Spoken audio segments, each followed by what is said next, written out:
Hello, this is Paul from Play. And this is Luke. And this is The Witness, of which I've played quite a considerable chunk. I've noticed, yeah. Yeah, you've played quite a bit as well, haven't Yeah, you? I've played a fair bit, not as much as you, but I'm not as crazy for puzzles as you are. Yeah. You are hungry for puzzles, I am. man. I've got appetite for puzzles. That's the worst Guns N' Roses album. Yeah.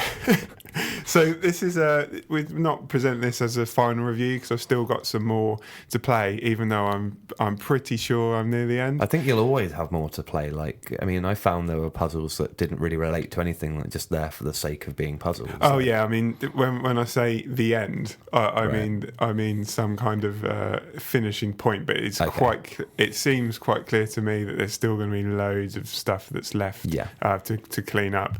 I mean, it's structured in a way that you don't necessarily need to do every puzzle to get to the next section, which I'm being vague about because I don't want to spoil anything. But I like that. They came out and said that quite early on, didn't they? It was going to be a non-linear thing, so you could look at a puzzle, try it for a bit, realise you didn't know what the hell you were doing, and move on to another set somewhere else. Yeah, absolutely. One of the things that's going to be interesting about this game, I think you're going to hear a lot of people saying it's just maze puzzles, which is true in a sense, but greatly undersells what it is that it's a very difficult thing to kind of quantify like that. Like, again, you playing in an office environment, we've both had people come over and look at us playing it, it's like completely out of context. They'll look at it and just go, it's just a line, it's just a maze. I don't get it. What does that shape mean? I don't get it. Yeah. But to call it just a string of maze puzzles is kind of reductionist in the same way it would be to call, Call of Duty just a game where you point and click at people till they're dead, or I mean, that kind of thing. What it actually does is it's almost teaching you a language in a very clever way. Yeah. You start off. We're not going to go into details of all the types of puzzles because obviously part of the fun is figuring it out for yourself. But you start off with your basic line maze. And it's pretty obvious what you have to do. We've all seen a maze before, and then they start to add in shapes and colours and signs, various very codes slowly, and languages. Yeah, and stuff, very slowly and very simply, so that you doesn't need a tutorial. You just draw a line and it will tell you it's wrong or right. Yeah, and you from learn by doing. You figure you're like, okay, I get it, and it will then sort of ramp up the complexity of that particular one, then introduce a new one. You'll come across maze puzzles where you look at them and you're just like, what does that mean? Because you have to find all the different components you need to learn. But what I like about that structure is it does have it's constant moments of like, oh yeah, I get it. The Eureka moment. It's like, Eureka moments. It thrives on those, absolutely thrives on them. Like, I've had that with a couple of puzzles where you just look at it and it's like an abstract string of like colours and numbers and shapes, and you're like, that's impossible. Like, you've come up to me in the past and said, I found a puzzle that's literally impossible. And we both stared at it for like 10 minutes and just kicked ourselves because it actually turns out to be super easy. But yeah, well, that's what's really clever about it, and it's not only it's the satisfaction of like the puzzles going up into complexity and you getting them, but also the satisfaction of learning what that means and what that means you can apply to something else. Yeah. And I find myself like constantly celebrating.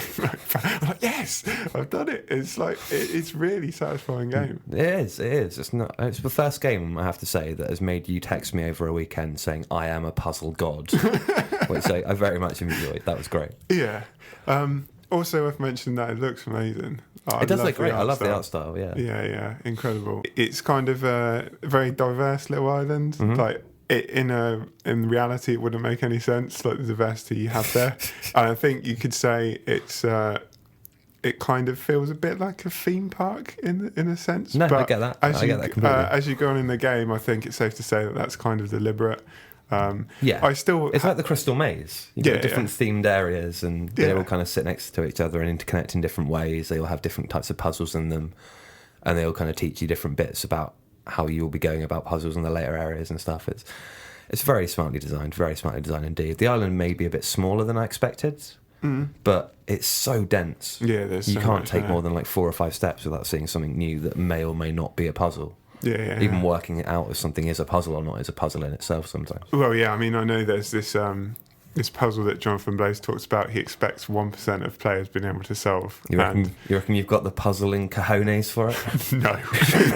Well, I'm seeing stuff on the island, and I'm like, I wonder if that means that this is a puzzle. Like, what if this is one big puzzle? Yeah. What if the whole island's a puzzle? What if? But yeah, it's really. I just haven't been able to stop playing it or thinking about it. I'm thinking about maze puzzles in my sleep.